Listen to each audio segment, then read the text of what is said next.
Alors on confirme des suppressions de postes, on en annonce quelques-unes qui sont nouvelles.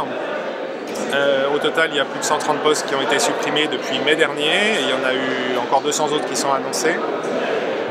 Le tableau des effectifs, c'est-à-dire le nombre d'emplois que la municipalité est autorisée à créer, reste de 18% supérieur aux emplois réels, c'est-à-dire qu'on n'y voit pas grand-chose. Elle peut faire ce qu'elle veut sans consulter le comité technique paritaire, ce qui est inquiétant.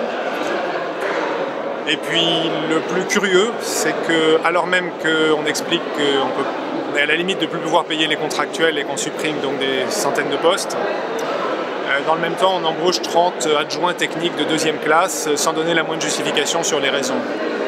Donc on voit bien que la ville amène une politique avec ses propres priorités. Certaines personnes sont embauchées, certains postes sont supprimés, d'autres sont créés sans qu'en réalité les raisons et les priorités de la ville soient affichées.